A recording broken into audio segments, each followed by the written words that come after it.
Move on to another CBS game. It's the defending AFC champion Cincinnati Bengals at home, 6.5-point favorites against the Steelers, and Mitch Trubisky's getting the start. My only reservations about the Bengals at this point is really their defense and what kind of stride or step they're going to be able to take. And they're going up against, a Pittsburgh Steelers offense that's talented at wide receiver.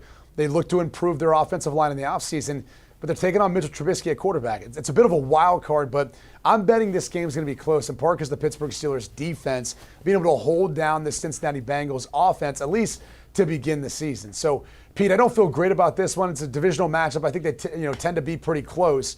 But I'll go ahead and take the 6.5 points in Pittsburgh here. I do think Cincinnati wins their home opener. I just don't think they're going to be able to win by a lot.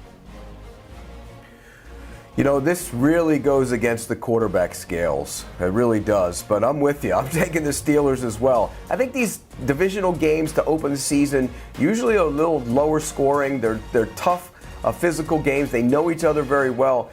And Joe Burrow, I saw him 3 weeks ago. He must have lost 35 pounds. He just did not look good. I just don't think they're going to be clicking early in the season. And I think the Steelers, they have some playmakers on the outside. The big concern, though, is their offensive line against that defensive front. Trey Hendrickson and gang will be able to get after the quarterback. That will put more pressure on Trubisky to get outside the pocket and make plays. And I think he'll make enough of them. So I'm going to take the points as well. I'll take the Steelers plus the 6.5.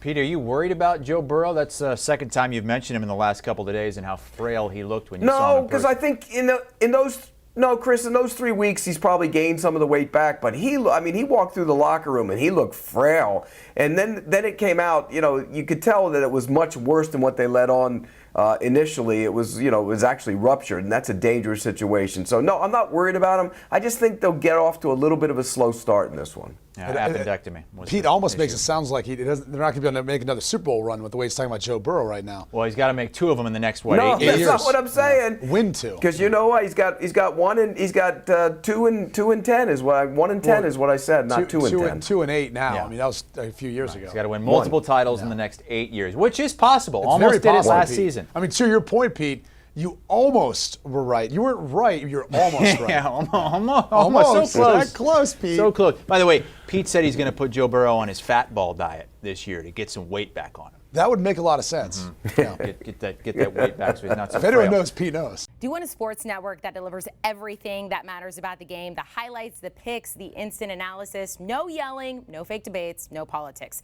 Hit the subscribe button and never miss a moment.